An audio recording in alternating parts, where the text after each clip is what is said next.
Beaucoup de gens prient, mais très peu comprennent ce que Jésus fait avec leurs paroles. Et si je te disais que Jésus ne peut intercéder que pour ce que tu confesses selon la parole. Mon cher ami, bonjour. Aujourd'hui, nous allons voir que confesser la parole, c'est confesser Jésus. La parole de Dieu nous révèle que Jésus n'est pas seulement ton sauveur. Il est aussi le souverain sacrificateur de ta confession. L'évangile de Jean, chapitre 1, verset 1 dit « Au commencement était la parole, et la parole était avec Dieu. Et la parole était Dieu. » Aussi en Hébreux chapitre 3 verset 1, la parole de Dieu dit que Jésus est notre souverain sacrificateur de notre confession. Et ça veut dire une chose très simple. Jésus et la parole sont un. Tu ne peux pas séparer Jésus de ce que Dieu a dit. Quand Jésus intercède pour toi, il ne présente pas des émotions, ni des plaintes, ni des opinions. Il présente la parole vivante devant le Père. Donc, ce que tu confesses détermine ce que Jésus peut porter en ta faveur. Si ta bouche est remplie de la parole, Jésus est pleinement aligné pour agir. Mais s'il n'y a pas la parole dans ta confession, il n'y a rien de biblique à présenter au ciel. Quand tu confesses la parole, tu donnes à Jésus quelque chose à présenter au Père. Quand tu parles la parole, tu coopères avec l'œuvre de Christ. Tu places dans sa bouche ce que Dieu a déjà déclaré à ton sujet. Mais quand tu dis, ça ne marche pas. J'ai prié mais rien ne change. Je n'y arriverai jamais. Cette maladie est incurable. Jésus ne peut pas présenter ça au Père parce que ça contredit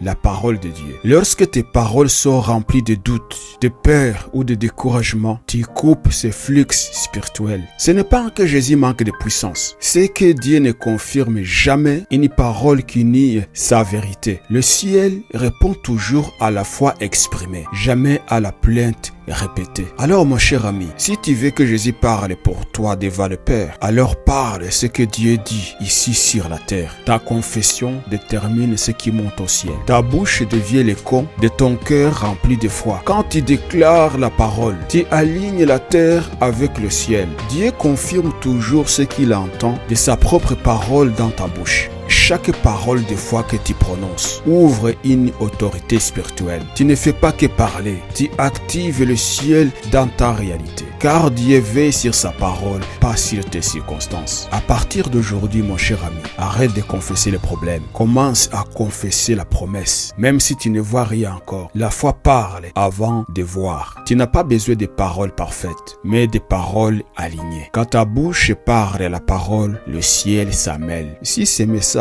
t'a aidé, écris dans les commentaires, je confesse la parole. Et si tu ne l'as pas encore fait, abonne-toi. Parce que dans les prochains épisodes, on va voir une vérité qui secoue. Que Dieu te bénisse au prochain épisode.